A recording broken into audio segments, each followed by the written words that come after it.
যেটা মনে হয় যে সাধারণ নাগরিকদের মানে আমরা দীর্ঘ 25-27 বছর ধরে প্র্যাকটিস করার থেকে বা ছাত্র পড়ানোর সময় আউটডোরের থেকে আমাদের একটা ধারণা আছে যে সব কিছুকে গ্যাস বলে মেনে নাও, যে বুকে ব্যথা হচ্ছে সেটাও গ্যাস, পেটে ব্যথা হচ্ছে সেটাও গ্যাস, ঘাড়ে ব্যথা হচ্ছে সেটাকেও গ্যাস, মাথায় হচ্ছে এসে বলে যে ডাক্তার গ্যাস মাথায় উঠে গেছে। এরকমভাবে যে কত লোকের হার্ট অ্যাটাকের সমস্যা সেটাকে কিন্তু তারা সেইটাকে না বুঝে গ্যাস গ্যাস করেই তারা দেখা যায় চালিয়ে দেয়। এই ভুল ধারণাটা, এই যে মিথ একটা আছে যে সব কিছুই গ্যাস, যা কিছু হচ্ছে আমাদের বুকে, পিঠে, পেটের ওপর দিকে, ঘাড়ে, মাথায়, সব কিছু এমন আমি বলতে শুনেছি যে গ্যাস চলছে, চলে ফিরে বেড়ায়, সেটা বুকের থেকে, পেটের থেকে পায়েও চলে যায়। সেটা আলাদা প্রশ্ন যে সেই সব কিছুকে। তো এই যা আমাদের মাঝে মাঝে যখন আমরা এই হার্টের অসুখের মধ্যে প্রথম যে জায়গাটা নিয়ে আমাদের কাছে সবচেয়ে বড়, যারা নাকি খুব বারে বারে গ্যাস গ্যাস করেন তাদেরকে কিন্তু আমরা বেশি করে দেখি যে তিনি হার্টের রোগে ভোগার মতন সম্ভাবনায় আছেন কিনা। এছাড়া যেগুলো ক্লাসিক্যাল মানে স্বাভাবিক যেগুলো থেকে হার্টের রোগ ভাবতেই হয়, সেগুলোর মধ্যে প্রথম হচ্ছে যে আমাদের হার্টটা থাকে বুকের বাদিকের এই জায়গাটা।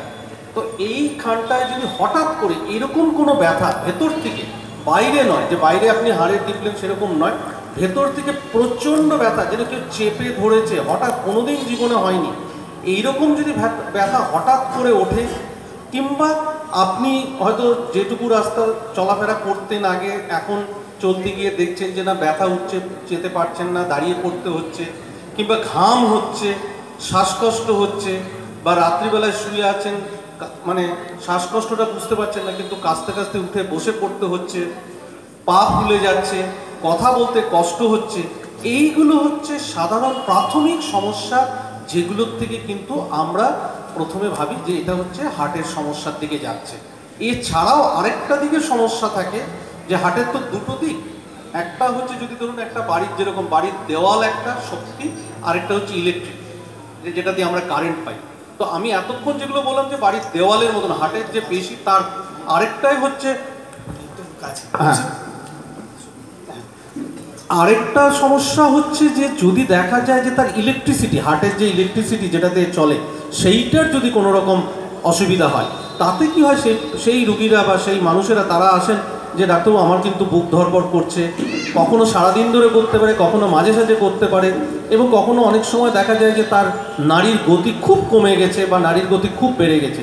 এই রকম বিভিন্ন সমস্যাগুলোকেই একসাথে আমরা হার্টের সমস্যার প্রাথমিক লক্ষণ ভাবতে পারি। তার মানে সংক্ষেপে একটা চলতে গেলে আমার শ্বাসকষ্ট হচ্ছে, বিশেষ করে বুকের বাঁ দিকে বা মাঝখানে কনস্ট্রিক্টিং পেন, বুকটা চাপ চাপ লাগছে, ঘাম হচ্ছে, আমার হঠাৎ করে একটা ডিসকমফর্ট, বুকের মধ্যে অস্বস্তি ভাব হচ্ছে এবং পা ফুলছে। এই ধরনের সমস্যাগুলো ডাক্তারবাবু যেটা বললেন হার্টের লক্ষণ, প্রাথমিক লক্ষণ বলে ভাবতে পারি। সেটা আমাদের অবশ্যই ডাক্তারবাবুদের সঙ্গে যোগাযোগ করা উচিত। সুগার রোগীর সংখ্যা ক্রমশ বেড়েছে, প্রচুর মানুষ বয়োজ্যেষ্ঠ, আমার মাই তো ইনসুলিন নিচ্ছে বহু বছর ধরে। সুগার রোগীর লক্ষণগুলো প্রাথমিক সংক্ষেপে ডাক্তারবাবুকে একটু বলতে বলছি। আমার যে সুগার হতে চলেছে, সুগার হয়েছে, এটা কি করে বুঝবো? হ্যাঁ, সুগার বলতে যেটা যে অবভিয়াসলি যে আমরা যে ব্লাড সুগারের কথাই বলছি, এই সুগারের রোগ কিন্তু এখন একটা প্রথমটা বলি, ভয়াবহতা কিন্তু আমাদের ভারতবর্ষে ভীষণভাবে এখন, যেটা নাকি বলা হয় ভারতবর্ষ হচ্ছে সারা পৃথিবীর সুগারের রাজধানী। রাজধানী কথার অর্থ হচ্ছে সবচেয়ে বেশি যে জায়গাটায় হয়, মানে যেভাবে সুগারের রোগী ভারতবর্ষে বাড়ছে, তাতে কিন্তু আমরা এখন পৃথিবীর সবচেয়ে বেশি সুগারের রোগীর মধ্যে চলে এসেছি। তার কারণ অনেকগুলো। তার কারণ হচ্ছে আমাদের দৈনন্দিন জীবনের অভ্যাস, খাদ্যাভ্যাস, কম পরিশ্রম করা, আয়েসে থাকা, এবং আমরা মানে বাইরের যে পাশ্চাত্য যে খাবার দাবার, জাঙ্ক ফুড, সেগুলোকে খাচ্ছি, কিন্তু আমরা ওদের মতো দৌড়াদৌড়ি চলাফেরা সেগুলো করছি না। এইগুলো তার কারণ।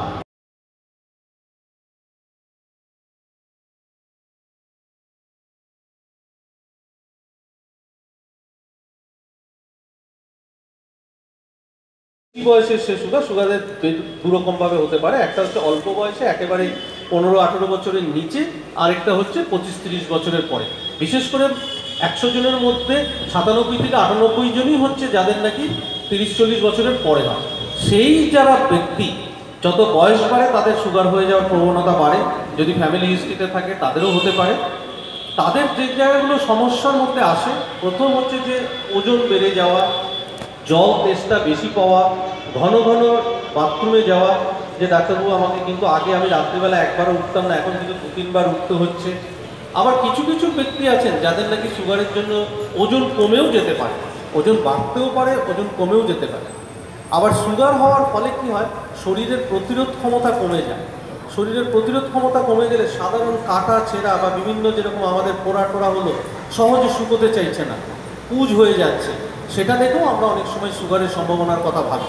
তো এইরকম সুগারের যে পার্টিকুলার যে এইটা হলেই একমাত্র সুগার সেটা নয়, এইরকম অনেকগুলো উপসর্গের সমষ্টিকেই বলা হয়। এইগুলোর মধ্যে যদি কোনোটা কখনো আসে, তার বাড়িতে পারিবারিক ইতিহাস থাকে যে তাদের বাড়িতে সুগারের ইতিহাস আছে এবং বয়স 40-এর উপরে, তখন কিন্তু আমরা রুটিনলি তাকে সুগারের টেস্ট করতে বলি।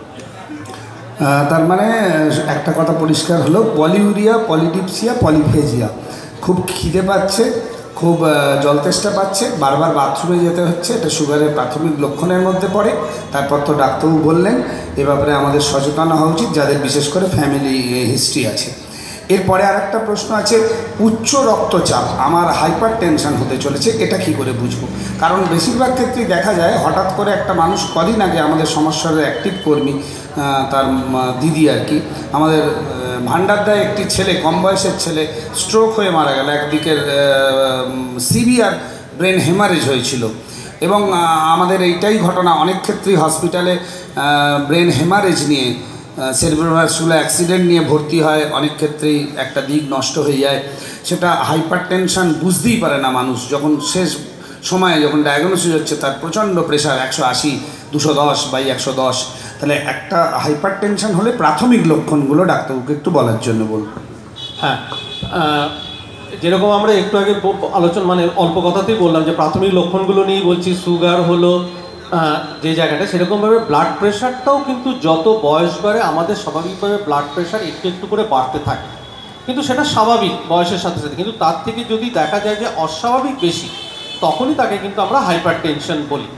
এবং এই হাইপার টেনশন অনেক সময়ই দেখা যায় যে তারা কোনো রকম উপসর্গ ছাড়াও আসতে পারে, বা উপসর্গ যেটাকে নাকি কোনো গ্রাহ্য করে না। বহু ক্ষেত্রেই দেখা যায় যে সেইটাকে করে না, একেবারে যেটা সঞ্জিত বলল যে একটা স্ট্রোক নিয়ে এসছে, তখন জানা গেল যে তার হাইপার টেনশন ছিল, তার একটা হার্ট অ্যাটাক হয়েছে, তারপরে জানা গেল তার হাইপার টেনশন হয়েছে, তার একটা কিডনি খারাপ হয়ে গেল, তারপরে জানা গেল যে তার হাইপার টেনশন হয়েছে। এগুলো তো আমরা হামেশাই পাই। কিন্তু আমরা এই স্বাভাবিক যে সমস্যাগুলো যেগুলো নিয়ে উপসর্গ নিয়ে আসতে পারে হাইপার টেনশনের বা ব্লাড প্রেশারের, তার মধ্যে বিশেষ করে হচ্ছে যে ঘাড়ের পিছনে যন্ত্রণা হওয়া, মাথার পিছন দিকে যন্ত্রণা হওয়া, অল্পেতেই মাথা ধরে যাওয়া, শরীরের ওজন বেড়ে যাচ্ছে, শরীর ভারী হয়ে যাচ্ছে, পা ফুলে যাচ্ছে, পায়ের গোড়ালি ধরালি সন্ধ্যেবেলার দিকে বলছে যে ডাক্তারবাবু আমার পাটা ফুলে যাচ্ছে, বা অল্প একটু কাজকর্ম করলেই বুকে হাত ধরে যাচ্ছে, বেশি চলতে পারছেন না। আগে যেরকম বলছেন যে ডাক্তারবাবু আমি এখান থেকে বাজার যেতে আসতে আমার কোনো অসুবিধা হতো না, কিন্তু এখন দেখছি আমি বাজার যেতে গেলে আবার একবার দাঁড়াতে হচ্ছে, তারপরে কাজকর্ম করে। এইরকম বিভিন্ন উপসর্গগুলোকে নিয়েই কিন্তু আমরা কালেকটিভলি একসাথে হাইপার টেনশনের কথা বলি। কেন হাইপার টেনশন এবং হার্টের রোগ কিন্তু পাশাপাশি একই সাথে। হাইপার টেনশন থেকেই কিন্তু হার্টের রোগের অনেকগুলো কারণ, হার্টের রোগের তার একটা বড় কারণই হচ্ছে হার্টের রোগের দুটো, এইমাত্র যে দুটো আলোচনা করলাম, যত রকম হার্টের রোগে তার মধ্যে প্রায় 70-80% হচ্ছে ব্লাড প্রেশার এবং সুগারের জন্য। তাই এই দুটোর যদি কোনোটাই থাকে, তাকে তখনই আমরা দেখি যে তার হার্টে অলরেডি সেইটা বাসা বেঁধেছে কিনা। Hyper tension, blood sugar, hyper lipidaemia মানে কোলেস্টেরল বেশি, সিগারেট স্মোকিং, সন্ন্যাস রোগ মানে সিভিয়ার অন্যতম কারণ, এটা মাথায় রাখতে হবে।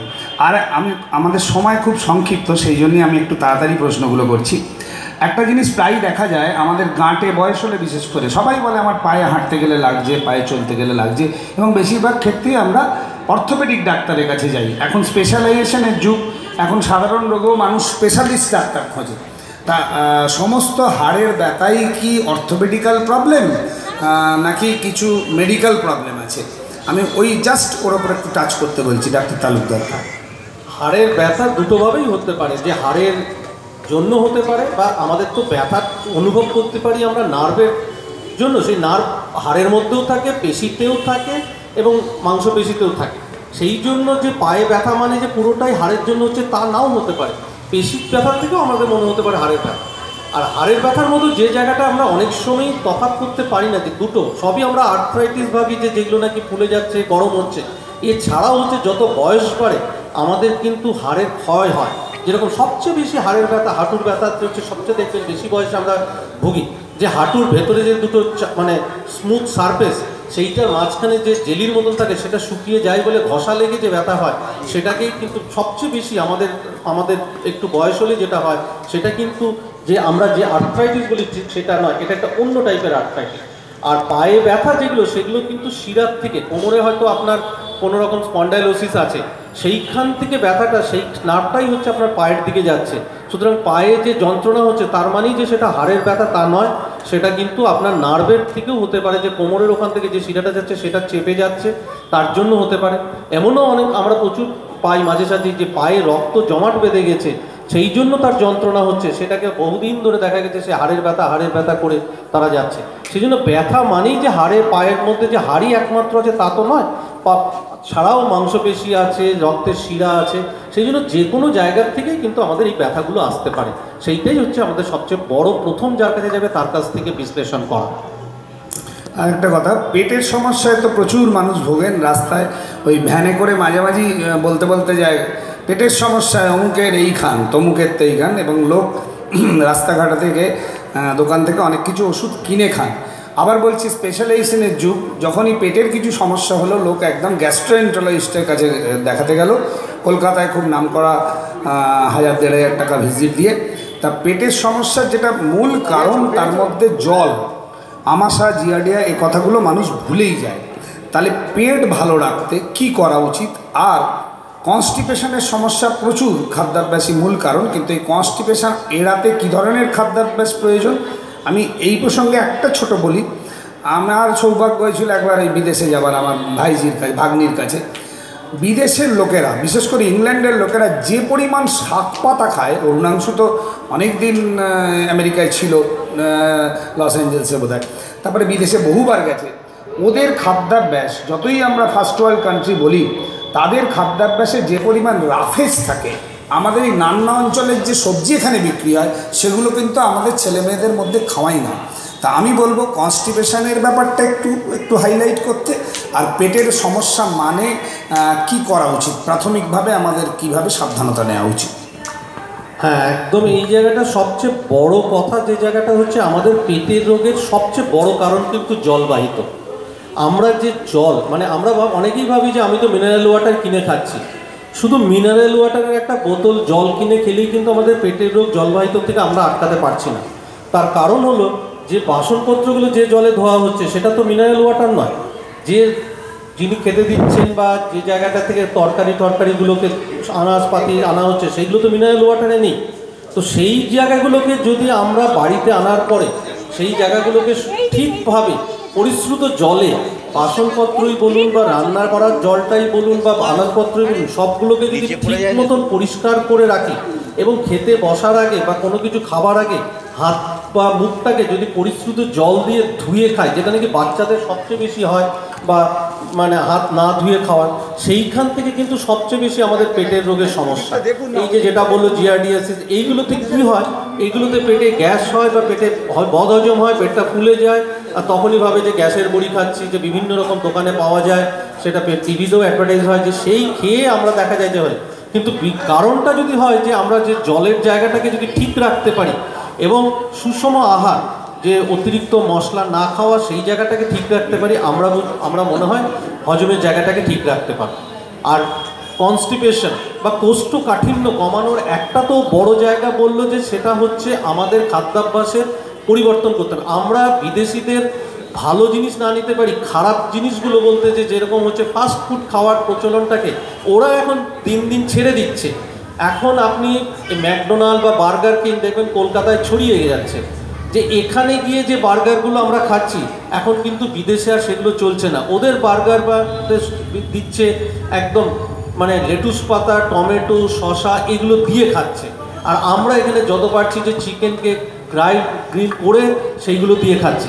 এই তো তফাৎ, ওরা বুঝে গিয়ে তাড়াতাড়ি চেঞ্জ করছে, আর আমরা এখনও সেই পুরনোটাকে ধরে রেখেছি। তা রাত্রিবেলার খাবারটাকে বিশেষ করে আমি বলবো যে যত বেশি পারবেন শাকসবজি খাওয়া এবং একটু তাড়াতাড়ি খাওয়া, খেয়ে উঠেই শুতে না যাওয়া এবং প্রচুর পরিমাণে জল খাওয়া, এইগুলো যদি আমরা করি তাহলে কিন্তু আমাদের কোষ্ঠকাঠিন্যটাকে অনেকটা দূর করতে পারবো। আরেকটা কারণ যে জায়গাটা আমরা অনেক সময় অবহেলা করি, আমাদের পেটের মধ্যে কিন্তু খাদ্য নালী প্রায় 20 ফুট। আমি যদি সারাদিন বসেই থাকি, এই খাদ্য নালী কিন্তু কোনো নড়াচড়া হচ্ছে না, খাবার যা খাচ্ছি সেখানে একটা জায়গায় জমেই থাকছে, স্ট্যাক হয়ে থাকছে। সেই জন্য আমরা যখনই সময় পাবো, আমরা যদি একটু হাঁটা চলা, ব্যায়াম বা শুধু একটু পায়চারি করা বা এইগুলো করি, তাহলে কিন্তু খাদ্যনালীগুলো একটু নড়ে চড়ে ওঠে, তাহলে কিন্তু হজমটাও হয় এবং আমাদের কোষ্ঠকাঠিন্যতা দূর করা যায়। সেই জন্যই মানে আমরা সবসময় বলি যে অ্যাটলিস্ট সপ্তাহে 5 থেকে 6 দিন আধ ঘন্টা করে একটু নিয়মিত হাঁটুন, সাইক্লিং করুন বা সাঁতার কাটুন। এবং বয়স হয়ে গেছে বলে হাঁটবো না, এটা কিন্তু খুব ভুল ধারণা। যত বয়সই হোক, জীবনের শেষ দিন পর্যন্ত আপনি যদি ব্যায়াম করেন, আপনি সুস্থ থাকবেন। আর একটা প্রশ্ন, সেটা হচ্ছে আজকাল দেখি প্রায় লোক এলট্রক্সিন, থাইরোনম, থাইরয়েডের ওষুধ খান। থাইরয়েডের সমস্যাটা কি বেড়েছে না ডায়াগনোসিস বেশি হচ্ছে? কি করে প্রাথমিকভাবে বুঝবো যে আমার থাইরয়েডের হরমোন তৈরি শরীরে কম হচ্ছে? হ্যাঁ, সঞ্জিত বাবু যেটা বললেন যে সেটা হচ্ছে থাইরয়েডের দুটো দিক থাকে। একটা হচ্ছে কমে যাওয়া থাইরয়েডের পরিমাণ, সেই জন্য আমরা যে থাইরোনম, থাইরক্সিন এগুলো দিই। আরেকটা হচ্ছে বেশি হয়, সেটা খুব কম। এটা সত্যিই এখন আমরা প্রচুর পাই, তার অনেকগুলো কারণ। একটা তো ঠিকই যে আমাদের এখন প্রচুর ল্যাবরেটরি হচ্ছে, গ্রামে গঞ্জে সব জায়গাতে থাইরয়েড টেস্ট করার সম্ভাবনা বেড়ে গেছে। আরেকটা হচ্ছে আমাদের খাদ্যাভ্যাস। যত বেশি আপনার শরীরে কোলেস্টেরল বা অন্যান্য থাকবে, তত কিন্তু আপনার সেই কোলেস্টেরল হচ্ছে বা ফ্যাট আপনার থাইরয়েড গ্ল্যান্ডেও জমা হবে এবং সেই জন্য থাইরয়েড সিক্রেশন কমে যায়। সেইটা কিন্তু একটা বড় কারণ থাইরয়েডের রোগে ভোগা। সেই জন্য আমরা বাচ্চা বয়সে বারবার করে বলি যে যত কম শরীরে চর্বি জমবে তত ভালো, তাহলে কিন্তু থাইরয়েডের। এবং আরেকটা গ্রুপ দেখবেন 40-এর সময় মহিলাদের মধ্যে থাইরয়েডের সমস্যা বেশি আসে, কেন সেই সময় তাদের শরীর ভারী হতে শুরু করে। সেটাও কারণ যে যেরকম তার পেটটা ভারী হচ্ছে, পাটা ভারী হচ্ছে, কোমরটা ভারী হচ্ছে, সেইভাবে গলার কাছে যে থাইরয়েড গ্ল্যান্ড সেখানেও কিন্তু তার চর্বি জমছে এবং তার কার্যক্ষমতা কিন্তু কমে যাচ্ছে। তাই খাদ্যাভ্যাস পরিবর্তন করা এবং দৈনিক একটা ব্যায়ামের মধ্যে থাকা এবং যে নুনটা আমরা খাচ্ছি সেই নুনে যেন ঠিক মতন আয়োডিন থাকে, এই কয়েকটা জিনিস যদি আমরা প্রয়োজন ঠিক মতন করতে পারি, তাহলে হয়তো আমরা এই থাইরয়েডের রোগের থেকে কিছুটা হলেও আমরা কমাতে পারবো। হ্যাঁ, এটা খুব ডাক্তারবাবু যেটা বলছিলেন, আমরা দেখবেন একটা কথা, আমরা টাটা বা অন্নপূর্ণার আয়োডাইজ নুন খাই, কিন্তু মা ঠাকুমাদের একটা অদ্ভুত অভ্যাস, নুনগুলোকে রোদ্দুরে দেয় এবং নুনটা রান্নাঘরের উনুনের কাছাকাছি রাখে, রান্না করতে সুবিধা হয়। নুন রোদ্দুরে দিয়ে নুন গরম করা, নুন উনুনের কাছে রাখলে কিন্তু আয়োডিনগুলো নষ্ট হয়ে যায়। আয়োডাইজ নুন খেতে হবে। মাটির তলায় যাবতীয় জিনিস তৈরি হয়, সমস্ত জিনিসে জিঙ্ক, আয়োডিন সব কিছু থাকে। হরলিক্সের মধ্যে ডিএইচএ নিয়ে মাথা খারাপ করা হয়। হাই কালার্ড যে কোনো ফ্রুটস, বিদেশে তো মানুষ প্রচুর ফল খায়, যে খাবার যে সবজির রং ন্যাচারাল কালার খুব হাই, কালো জাম, টমেটো, লাল টমেটো, ধরুন গাজর হলুদ, বিট লাল, শিম সবুজ, সবুজ শাকপাতা লাল নোটে, এগুলোতে কিন্তু সমস্ত ধরনের খাদ্যগুণ অনেক বেশি থাকে। আমি অর্পিতার একটা প্রশ্ন এখানে রাখতে চাইছি, সেটা হচ্ছে আমাদের প্রখ্যাত নেফ্রোলজিস্ট ডাক্তার অর্পিতা রায়চৌধুরী আসার কথা ছিল, উনি একটা মেসেজও পাঠিয়েছেন, আমি সময় করে আপনাদের শুনিয়ে দেব। তার মধ্যে ওর একটা প্রশ্ন, কারণ ডাক্তার অর্পিতা রায়চৌধুরী নেফ্রোলজিস্ট, কিন্তু ডাক্তার প্রফেসর অরুণাংশু তালুকদার এমন একজন ডাক্তারবাবু, ওর সামনেই বসে বলছি, তিনি শুধু মেডিকেল কলেজের প্রফেসর নয়, এই মুহূর্তে কলকাতার যারা মেডিসিনের টপমোস্ট মানুষ আছেন, যে ছাত্ররা এমডি করতে যায়, এমবিবিএসের পর পোস্ট গ্র্যাজুয়েট এমডি করতে যায়, এমডি তো টিচার র্যাঙ্ক অনুযায়ী চান্স পায়, যে মাস্টারমশাইয়ের কাছে সবাই পড়ার একটা ক্রেজ থাকে, তার মধ্যে অরুণাংশু তালুকদার একজন। তা স্টুডেন্ট লাইফ থেকে প্রচণ্ড ভালো স্টুডেন্ট, গাইনিতে গোল্ড মেডেল পাওয়া ছেলে। আমি একটা ওই জন্য গাইনির কোশ্চেন আর একটু কিডনি সংক্রান্ত কোশ্চেন করে নিচ্ছি। সেটা হচ্ছে প্রায়ই শুনছি অমুকের ডায়ালিসিস হচ্ছে, অমুকের কিডনি পাল্টাতে হবে, কম বয়সী কিডনি পাল্টাতে হচ্ছে। তাহলে কি ধরে নিতে হবে কিডনির সমস্যা বাড়ছে মানুষের মধ্যে, নাকি ডায়াগনোসিস, রোগটা ধরা পড়ছে বেশি? হ্যাঁ, দুটোই।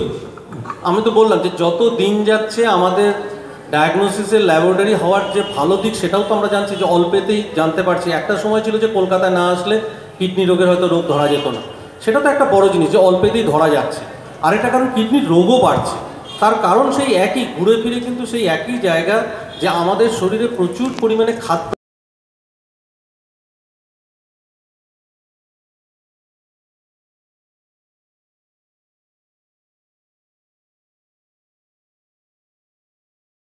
তাতে যে ক্যালসিয়াম যদি বেশি খাওয়া হয়, তাতে যে খাবারের অন্যান্য যে খাবারের যে বিভিন্ন প্রোটিন বেশি খেলে, এইগুলো কিন্তু কিডনির একটা ক্ষমতা আছে, প্রত্যেকটা মানুষেরই কিডনির একটা পার্টিকুলার ক্ষমতা আছে, তার বাইরে যদি বেশি করে তাকে কাট করতে হয়, স্বাভাবিকভাবে একটা সময় সে হাঁপিয়ে যাবে। যেরকম যদি আপনি একটা গরুকে দিয়ে রোজ লাঙল টানতে টানতে যদি খেতে না দিয়ে দিনে 14 ঘন্টা 16 ঘন্টা টানান, তাহলে একটা সময় দেখা যাবে সে রোগা জীর্ণ শীর্ণ হয়ে আর টানতে পারছে না। সেরকম আমাদের কিডনিতেরও প্রতি একটা ক্ষমতা আছে, তার বেশি যদি তাকে দিয়ে রোজ কাজ করায়, যে এত প্রোটিন খেলাম, এত কোলেস্ট্রল আমার শরীরে প্রচুর, প্রেশারটা বেশি, তাহলে স্বাভাবিকভাবেই তো তার কিডনির ক্ষমতা কমে যেতে থাকবে। সেই জন্যই কিন্তু এখন দেখা যাচ্ছে যে কিডনি রোগের সংখ্যা বাড়ছে, এবং সেই কিডনি রোগের চিকিৎসায় কিন্তু সবচেয়ে যেটা ও দামি কথা বললো, কিডনি কিন্তু আপনি পাল্টানো যায়, কিডনি সেটা তো অনেকটা কষ্টসাধ্য ব্যাপার, তো ওষুধে খুব একটা কাজ হয় না, তখন কিন্তু আমাদের বাধ্যতা হয় ডায়ালিসিস করার। ডায়ালিসিস করা মানে আর কিছুই না, শরীরে যে দূষিত পদার্থ আমাদের রোজ এই মুহূর্তেও তৈরি হচ্ছে, আমার কিডনি সেটাকে বের করে দিচ্ছে। কিন্তু যে ব্যক্তির কিডনি খারাপ, তখন কি করা হচ্ছে, তার রক্তের থেকে সেইগুলোকে একটা ছাঁকনির মাধ্যমে বাইরে নিয়ে পরিষ্কার করে আবার রক্তটাকে ভেতরে ঢুকিয়ে দেওয়া, সেটাকেই ডায়ালিসিস। সেই ডায়ালিসিসের প্রবণতাটা কিন্তু, এবং সুবিধা, ডেফিনেটলি সেই সুবিধাটাও এখন গ্রামে গঞ্জে মফস্বলে হয়ে গেছে। হ্যাঁ, অনেকের ধারণা আছে জল বেশি খেলে কি কিডনি ভালো থাকে, জলের এরকম ব্যাপার আছে? হ্যাঁ, জল বেশি খাওয়াতে ভালো থাকে কথাটা না, কম খাওয়া তো খুবই খারাপ। একটা উপযুক্ত পরিমাণ, যেহেতু আমাদের দেশ হচ্ছে উষ্ণ আর্দ্র উষ্ণ দেশ, আমাদের প্রচুর ঘাম হয়, সুতরাং একটা শীতের দেশের লোকের যা জল খাবে তার থেকে কিন্তু আমাদের অনেক বেশি জল খেতে হবে। আমরা যেটা বলি সাধারণত গরমকালে 2.5 থেকে 3 লিটার জল খাওয়া উচিত, শীতকালে সেটাকে হচ্ছে 500, কেন যেহেতু ঘামটা কম হয়, কম করে 1.5 থেকে 2 লিটার জল খাওয়া উচিত। কিন্তু যদি দেখা যায় যে তার কিডনির সমস্যা অলরেডি শুরু হয়ে গেছে, তারপর তার কিডনির কাজ করা কমে গেছে, তখন আমরা কিন্তু তাকে বলি যে জলটা কম খেতে, কেন সে আর সেই জলটা ইউরিন করে বের করতে পারে না। কিন্তু একটা স্বাভাবিক সুস্থ মানুষের কিন্তু জল কিন্তু 2.5 থেকে 3 লিটার আমাদের মতন দেশে, যেখানে নাকি বছরের প্রায় 10 মাসই গরম থাকে, খাওয়া উচিত। একটা অপ্রিয় প্রশ্ন করছি, সেটা হচ্ছে আপনি তো একজন সর্বভারতীয় ডাক্তার, বিভিন্ন জায়গায় প্রফেসর হিসাবে পরীক্ষা নিতে যান, দিল্লিতে যাচ্ছেন, বিভিন্ন আসামে যাচ্ছেন আমি জানি, এবং কি পশ্চিমবঙ্গের বাইরেই বেশিরভাগ সময় পরীক্ষার জন্য ঘোরাফেরা করেন। আপনি একজন সফল প্র্যাকটিশনারও মেডিসিনে। আমাদের সব অঞ্চলে একটা ধারণা আছে দক্ষিণ ভারতের দিকে ভেলোর টেলোরে অতি আধুনিক মাত্রায় চিকিৎসা হয়, এখানে যা কিছু সমস্যা সমাধান হচ্ছে না, চলো ভেলোরে এক ছাতার তলায়। আমার যেটা প্রশ্ন সেটা হচ্ছে, সর্বভারতীয় যখন ইন্টারনেটের যুগে, ছাত্রর যুগে মাস্টারমশাইরা এক জায়গা থেকে এক জায়গায় যাতায়াতের ফলে চিকিৎসার ব্যবস্থা, চিকিৎসার যে সিস্টেমের মধ্যে আমি ঢুকছি না, সেটা তো সরকারের একটা ব্যাপার, চিকিৎসা সেটা, কিন্তু ডাক্তারি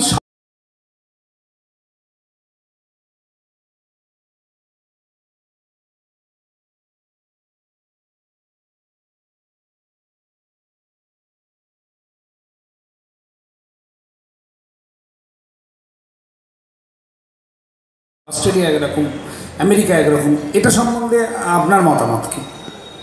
এই প্রশ্নটার কিন্তু একটা খুব অনেকটা ভালো জায়গা আছে, যেটা বলি। প্রথম কথা, আমি আমেরিকার থেকে ফিরে প্রথম ভেলোরে গিয়ে চাকরি করেছিলাম, সেজন্য আমি ভেলোরের ইন্টারনাল ব্যাপারটা আমি বেশ কিছুদিন দেখেছি, যে কেন লোকে ভেলোর বলে। আমারও আমেরিকার থেকে ফিরে আসার পরে আমি সরাসরি ভেলোরে গিয়েছিলাম, তারপরে ওটা ছেড়ে দিয়ে আমি কলকাতায় আসি, কলকাতা মেডিকেল কলেজ।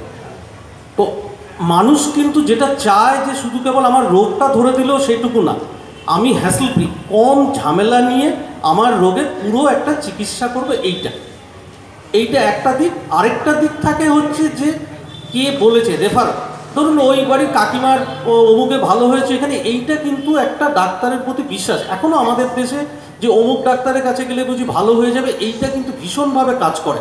কেন, আমি যখন ছাত্র ছিলাম, আমার যিনি শিক্ষক ছিলেন, মানে সেই স্যারেরা বলতেন যে একজন ডাক্তারের কাছে রুগী যদি তুমি ঠিক মতন তার সাথে কথা বলতে পারো বা সব কিছু করো, দেখা যায় 50 থেকে 60% লোক এমনি তার মানসিকভাবে শান্তি হয়। ভেলোরে যারা গিয়ে থাকেন তারা জানেন হয়তো, আমি গিয়েছি বলে, যে তফাৎটা কিন্তু ডাক্তারিতে ওরা কিন্তু ভীষণ রেসপেক্ট করে বাঙালি ডাক্তারদেরকে। কেন, এটা শুধু ভেলোর বলে না, আমেরিকাতেও আমি দেখেছি যে আমি যখন ছিলাম যে সেখানে হচ্ছে যে ওরা কিন্তু বাঙালি মানে আমেরিকায় এখন 40% ভালো ডাক্তার হচ্ছে ভারতীয়। এটা শুনলে গর্ব করবেন যে প্রতি 10 জন আমেরিকার যারা প্রতিষ্ঠিত ডাক্তার তার মধ্যে 4 জনই হচ্ছে কিন্তু ভারতীয়। এই মুহূর্তে বাইডেনের যিনি সবচেয়ে বড় ডাক্তার যিনি হয়েছেন মানে যিনি সিভিল সার্জন যা করা হয়েছে তিনি কিন্তু একজন ভারতীয়। তার সাথে আমার সাথে বছর 5 আগে একটা কনফারেন্সে দেখা হয়েছিল যে মানে তিনি তখনই এত অল্প বয়সে সেই জায়গায় পৌঁছে গেছেন এবং তার সাথে আমাদের একটা ডিনারের দেখা কথা হচ্ছিল। সে বলছিল যে মানে আমেরিকানরাও কিন্তু জানে যে জোহরই জহর চেনে। আমেরিকা তো আজকে এই জায়গায় বড় হওয়ার একটা বড় জায়গা যে ওরা বোঝে যে কাকে দিয়ে কোন জায়গাটা। তো আমি ভেলোরে গিয়েও জেনেছিলাম যে কেন। তো বলছে যে ওরা সবসময় চেষ্টা করে যে বাঙালি ডাক্তারদেরকে কিন্তু আনতে। যে জায়গাটা আমাদের দুর্বলতা যেটা নাকি আমার মনে হয়েছে যে আমরা কিন্তু পুরোটাকে একটা প্যাকেজ হিসাবে দিতে পারি না। যে প্রবলেমটা হচ্ছে যে আজকে ধরুন একটা বাচ্চার এখানে প্রবলেম হলো, অসুস্থ হলো, সঞ্জিতের কাছে গেল, সঞ্জিত কিন্তু ডায়াগনোসিস করে দিল যে এটা একটা নিউমোনিয়া হয়েছে, কিন্তু ওর লিমিটেশন হচ্ছে, ওর প্রতিবন্ধকতা হচ্ছে পাশে এক্সরেটা নেই, তার জন্য একটা জায়গায় পাঠাতে হচ্ছে, ব্লাডটা টেস্টের জন্য আরেকটা জায়গায় পাঠাতে হচ্ছে, ওষুধটার জন্য আরেকটা জায়গায় পাঠাতে হচ্ছে। এই যে বিভিন্ন জায়গায় ছুটতে হচ্ছে একটা বাড়ির লোককে একটা অসুস্থ রোগীকে নিয়ে, এইটা কিন্তু আপনি ভেলোরে যখন একবার আপনি ঢুকবেন তখন কিন্তু দেখা যায় যে পুরোটাই একটা সিস্টেমিক ওয়েতে আপনি টিকিটটা করানোর পরে অটোমেটিক ওরা যেহেতু একটা খ্রিস্টান মানে সংগঠন, মানে ওখানে আমার প্রথম দিন থেকে একটা যে জায়গাটা অস্বস্তি হয়েছিল যে প্রথম দিন ওদের ঢুকে কিন্তু প্রথমে ডাক্তারি শুরু করার আগে বাইবেল পড়তে হয়, মানে আমাকেও পড়তে হয়েছে যে কদিন আমি ছিলাম। এটা হচ্ছে একদম সকাল 9টা থেকে 9টা 20 পর্যন্ত বাইবেল পাঠ মাস্ট, সে তুমি যেই হও না কেন, যত বড় ডাক্তারই হোক তোমাকে ওখানে খ্রিস্টানদের বাইবেল পড়তে হবে। এই যে ওদের একটা সেবার ওই যে জায়গাটা যে একটা সিস্টেমে থাকে, সেইটা এখন কলকাতায় বেশ কিছু হাসপাতাল বা ইয়েতে এসছে, এইটা কিন্তু পশ্চিমবঙ্গে একটা সময় খুব কম ছিল। সেইটা একটা বড় কারণ হতে পারে ভেলোরে। খরচ দিক দিয়ে বলতে গেলে কিন্তু মোরলেস দু জায়গাতেই সমান, ভেলোরে যে খরচ কম হয় এটা কিন্তু নয়। না, আমার এখানে আরেকটা প্রশ্ন ছিল, চিকিৎসা ব্যবস্থার কথা বলছি না, চিকিৎসার পদ্ধতিটা অ্যাজ এ ডাক্তার এটার মধ্যে তো না, এর মধ্যে কোনো তফাৎ না। ইংল্যান্ডে বসে আমেরিকায় বসে আজকের দিনে শুনুন, আমাদের যে ধরুন একটা কারো ক্যান্সার হলো, কেমোথেরাপি তাকে দিতে হবে। এবার কেমোথেরাপির রেজিম আছে, এবার রেজিমটা প্রথম জিনিস ভাবা হয় এইটার এফেক্টিভিটি কত, এটার কস্ট কত। আমি একটা পেশেন্টকে লিখলাম, তার ধরুন একটা কেমোথেরাপি কমপ্লিট করতে তার লাগবে 5 লাখ টাকা, তার হাতে আছে 3 লাখ, আর একটা তাতে 5 লাখ খরচ করলে বাঁচার চান্স 5 ইয়ার সার্ভাইভাল 70%, সেখানে 5 লাখের জায়গায় 10 লাখ খরচা করলে 5 ইয়ার সার্ভাইভাল 80%। তাহলে আমার অর্থনৈতিক ক্ষমতা অনুযায়ী 70% সিলেক্ট করতে হবে। তার মানে এইটা রেজিমটা ঠিক করা হয়, এটা কিন্তু আজকের দিনে এই ছোট্ট জিনিসটার মধ্যে সারা বিশ্বের কোথায় কি চলছে, ডাক্তার অরুণাংশু, প্রফেসর অরুণাংশু তালুকদার যা ট্রিটমেন্ট করবেন, ডায়াগনোসিসটা যদি ঠিক হয়, ডাক্তার মনতোষ খান্না, ডক্টর সঞ্জিত চ্যাটার্জি, মুন্সিরহাটের একজন ডাক্তারবাবু, একজন আরএমপি ডাক্তারবাবু, যদি ডায়াগনোসিসটা ঠিক থাকে তার ট্রিটমেন্ট কিন্তু সারা পৃথিবীতে একই পদ্ধতিতে করা হয়, তাই তো? একদম। ডায়াগনোসিস করার ক্ষেত্রে বাঙালি ডাক্তারদের মুন্সিয়ানা এখনও সারা পৃথিবীতে অনস্বীকার্য। আমাদের তার টিচার ডক্টর অরুণাংশু তালুকদারের যে টিচার মেডিসিনের, প্রফেসর অবনী রায়চৌধুরী, আমিও কিছুদিন পরিচিত মেডিসিনের ছেলে, তারা হচ্ছে আমাদের সময় ভগবান ছিলেন। তাদের যে টিচিং পদ্ধতি, সেই ধারাটা এখনও এনারা বহন করছেন বলেই আজকে এনাদের ক্রেজ ডাক্তারবাবু অ্যাজ এ প্রফেসর। আচ্ছা, যাকে আমি অন্য কথায় আসি, অরুণাংশু যেহেতু গাইনির, আমি জানি গাইনির আমাদের টপার, গোল্ড মেডেল পেয়েছিল, কিন্তু চলে গেছে মেডিসিনে। আমি দুটো প্রশ্ন করব, এটা খুব মেয়েদের ক্ষেত্রে কমন। একটা হচ্ছে ব্রেস্ট ক্যান্সার, একটা সার্ভাইকাল ক্যান্সার, বাচ্চার দাঁড়ে ক্যান্সার এবং ব্রেস্ট ক্যান্সার, বুকে ক্যান্সার। এই ব্রেস্ট ক্যান্সার এবং সার্ভাইকাল ক্যান্সার এই দুটোই কিন্তু ভারতবর্ষ পৃথিবীতে 1 নম্বরে আছে। এবং ব্রেস্ট ক্যান্সার এমন সময় ডায়াগনোসিস হয় এত দেরিতে। আমার নিজের দিদিমা, আমি তখন ক্লাস 7-এ পড়ি, মারা গেছিলেন। তার মামা, আমার মায়ের মামারা সব ডাক্তারবাবু, বালিগঞ্জে বাড়ি। তার এত লেট ডায়াগনোসিস হলো সার্ভাইকাল ক্যান্সার, বাচ্চার দাঁড়ে ক্যান্সার, তখন কিছু করার নেই। আমি প্রথম বলবো ব্রেস্ট ক্যান্সার আর্লি ডায়াগনোসিস কীভাবে করা হবে? এই দুটোই, স্তনের ক্যান্সার এবং মানে সার্ভাইকাল মানে যোনিপথের, মেয়েদের যোনিপথের ক্যান্সার, দুটোই সত্যি আমরা কিন্তু খুব পিছিয়ে আছি। তার বড় কারণ হচ্ছে আমাদের মধ্যে এখনও লজ্জা। মানে মহিলাদের মধ্যে যে লজ্জা, যে আমি নিঃসংকোচে গিয়ে যে কাউকে বলবো, বাড়ির লোককে বলবো, বা এই জায়গাটা, কিংবা এমনও হয় যে অনেক সময় যে নিজের একটা ভাববারই তারা সময় পায় না, এইটার বড় কারণ কিন্তু আমাদের অনেক, যখন আর পারেন না তখনই একমাত্র ডাক্তারের কাছে বাড়ির লোকেরা নিয়ে যাচ্ছে বা ডাক্তারকে জন্য, তখন ডাক্তার বলছে যে বড্ড দেরি হয়ে গেছে। এইটা কিন্তু একটা বাড়ির ছেলের হলে হয়তো সেইটা হয় না। বাড়ির মহিলাদের আমাদের দেশে এখনও কিন্তু তারা হচ্ছে চিকিৎসা ব্যবস্থায় দেখা গেছে যে সবার শেষে। যদি প্রথম চিকিৎসা করার কথা থাকে 10 টাকা থাকে, কারো অসুস্থ হলে, যে করোনাতেই আমরা দেখলাম মেডিকেল কলেজে আমাদের যখন করোনাতে আমরা যখন দেখলাম যে সবচেয়ে বাড়িতে যদি করোনা হয়ে থাকে তাহলে প্রথম কাউকে যদি ভর্তি করতে হয় সেটা হচ্ছে বাড়ির যিনি আর্নিং মেম্বার তাকে, তারপরে যদি করোনা হয়ে যদি ভর্তি করতে হয় তাহলে হচ্ছে বাড়ির যে ছোট ছেলে বা মেয়ে তাকে, সবার শেষে কিন্তু বাড়ির বধূ বা মা বা মানে দিদিমা তাকে, তারা কিন্তু চিকিৎসায় সবচেয়ে পরে স্থান পান। এইটা কিন্তু আমাদের মেয়েদের এই রোগ বড় হওয়ার একটা বড় কারণ। এইটা যতদিন না কমবে আমরা পারবো না। স্তনে ক্যান্সারের যেটা হচ্ছে যে যদি এইটা বলা হয় যে প্রত্যেকটা মহিলাকেই আমরা সবসময় বলি যে 35-40 বছর পরে নিজেকে দেখুন যে কোনো রকম, হ্যাঁ, যে কোনো শক্ত ডালার মতন কোনো কিছু আছে কিনা, তাহলে কিন্তু নিজেই যদি পান ডাক্তারের সাথে পরামর্শ করুন, যে তারা দেখে যদি মনে হয় দরকার পড়লে এখন অনেক ভালো ভালো পরীক্ষা করার ব্যবস্থা আছে, বায়োপসি করার কোনো দরকার নেই, ম্যামোগ্রাম করা যায়, আলট্রাসোনোগ্রাফি করা যায়, সেটা দেখে যে সেটা যাতে ছড়িয়ে বগলে না চলে গেছে সেই জায়গায়। আবার ওরকম জনিপথে সার্ভাইকাল ক্যান্সার যারা হচ্ছে যে মানে কোনো মা অনেকগুলো বাচ্চা হয়েছে তাদেরই হওয়ার মতন, যে অসময়ে তার মানে ঋতুস্রাব হচ্ছে, যে বন্ধ হয়ে গিয়েছিল হঠাৎ করে আবার শুরু হয়েছে, বা মানে দুর্গন্ধের মতন কোনো স্রাব হচ্ছে, তো সেইগুলো যদি হয় সেগুলোকে লজ্জা পেয়ে বাড়ির কাউকে না বলে নিজে ওরকম কিছু করে চেপে রাখা, তারপরে যখন দেখা যায় যে আর পারছেন না তখন দেখা যায় ডাক্তারের কাছে গেলে দেখা যায় যে সেই ক্যান্সারটা শুধু সেখান থেকে পেট পর্যন্ত ছড়িয়ে গেছে। তাই প্রথম কথা হলো যেটা নাকি বিদেশে করা হয়েছে, এটা আমেরিকাতে কম্পালসারি 40 বছর বয়স হলে পরবর্তী ইন্স্যুরেন্স যদি আপনি করতে চান আপনাকে কিন্তু এই মহিলা হলে এই দুটোর পরীক্ষা করে ক্লিয়ারেন্স আনলে তারপর, হ্যাঁ, আপনার সেই সময় যদি ক্যান্সার হয়ে যায় তাহলে তার চিকিৎসা দেবে, কিন্তু এইটা আপনাকে করাতেই হবে। আমাদের দেশে যদি সেরকমটা যখন আসবে হয়তো তখন আমাদের এগুলোর প্রকোপ কমবে। হ্যাঁ, আমি একটাই কথা বলবো, ব্রেস্টকে অ্যাকচুয়ালি 5টা ভাগে ভাগ করা যায়। যদি সরাসরি একটা লাইন টানি 4টে কোয়াড্র্যান্ট হয়, 4টে দিক হলো, এই 4টে দিকের মাঝখানের আর একটা ডিরাউন্ড দ্য এরিওলা মানে নিপুলের কাজটা একটা, এবার ফ্ল্যাট সারফেস অফ দ্য হাত দিয়ে 4টে কোয়াড্র্যান্ট আস্তে করে দেখতে হয়।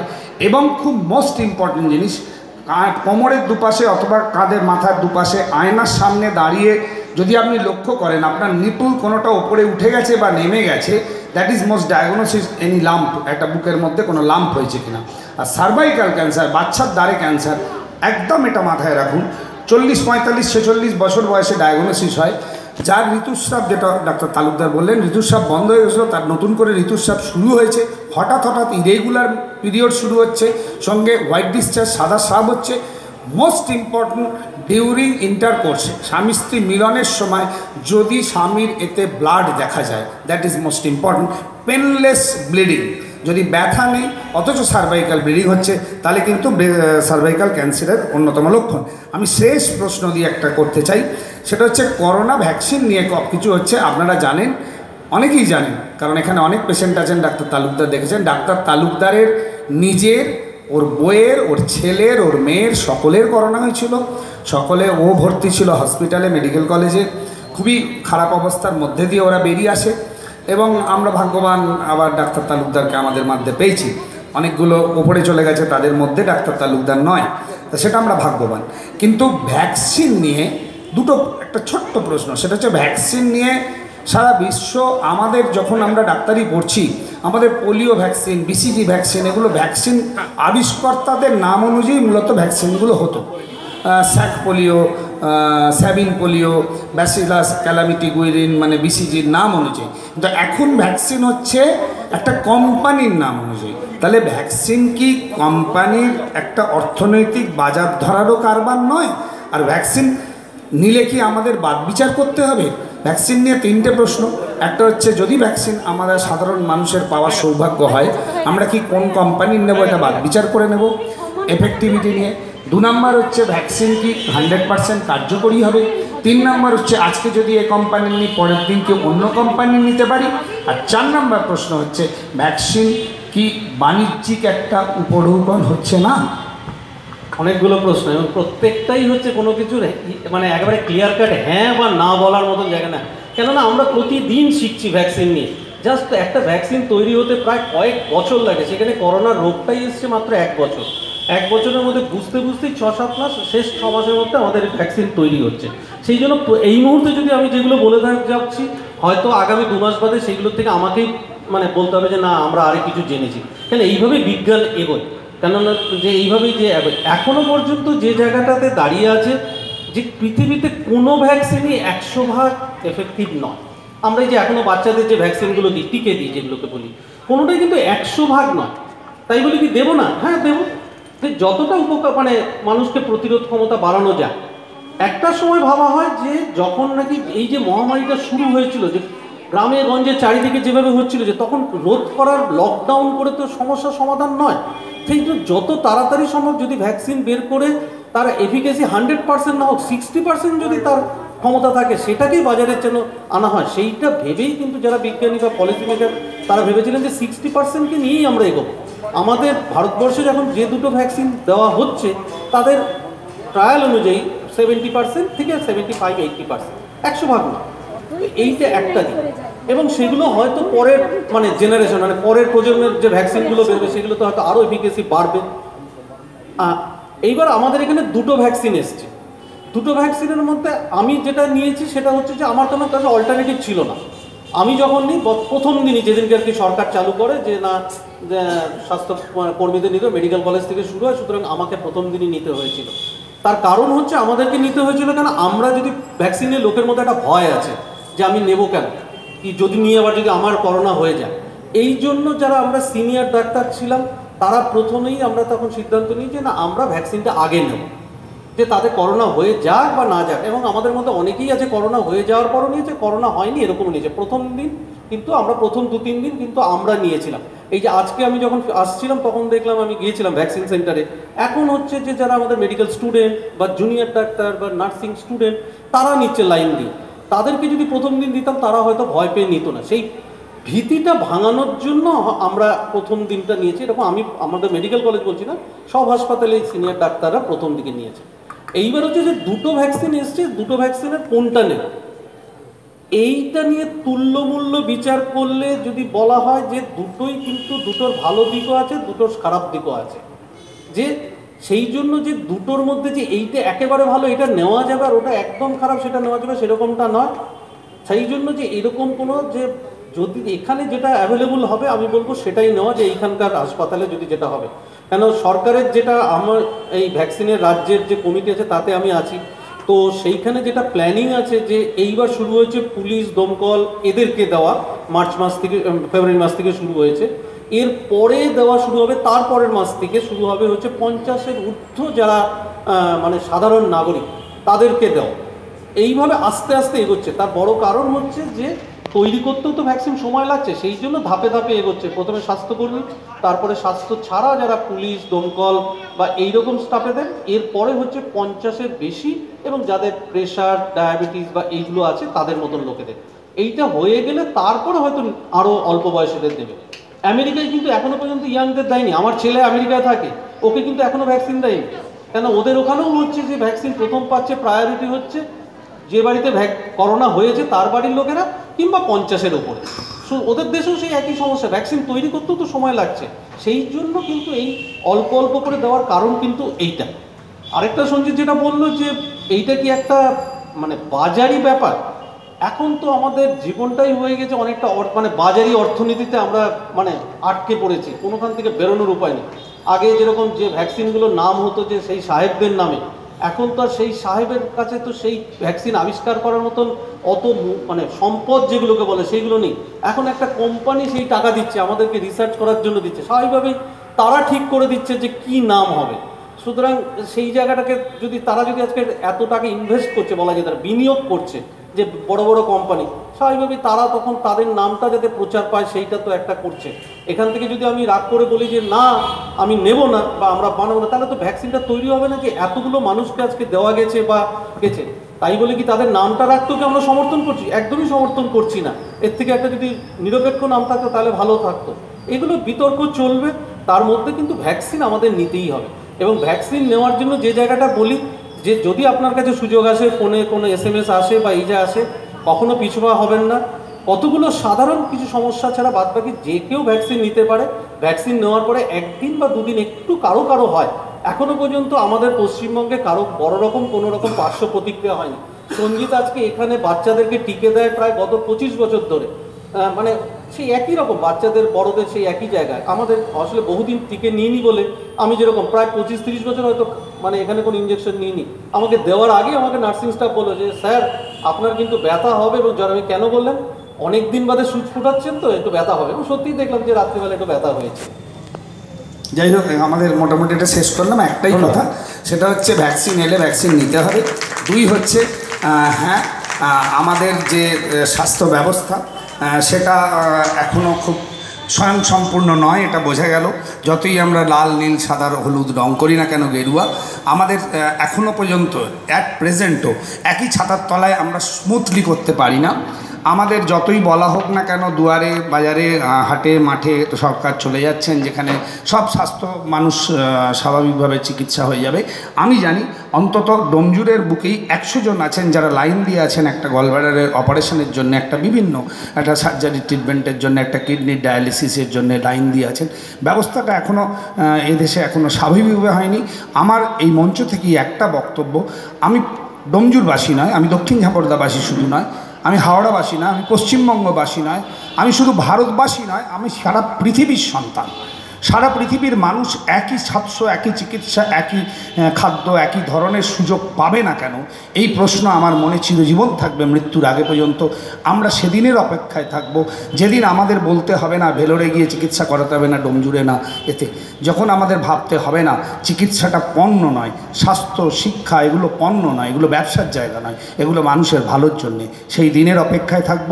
আমি ব্যক্তিগতভাবে এত অসুবিধের মধ্যে, ডাক্তার তালুকদার নিজে তো বললাম ভর্তি ছিল হসপিটালে, নিজে করোনা আক্রান্ত, আমাদের সঙ্গে যেভাবে প্রতি মুহূর্তে সমস্যারে প্রতি প্রোগ্রামে ওর অন্তত 10টা-12টা মেডিকেল স্টুডেন্ট নিয়ে, MD PGT এদের নিয়ে আমাদের উৎসবে সাহায্য করে, তার জন্যে আমি সমস্যারের পক্ষ থেকে ডাক্তার তালুকদারকে অনেক ভালোবাসা দিই, আমি কৃতজ্ঞতা জানাই। আর আমার বন্ধু হিসাবে আমি গর্ব অনুভব করি। আপনারা ধৈর্য ধরে এই কথাগুলো শুনলেন, আপনাদের অনেক ধন্যবাদ। ধন্যবাদ।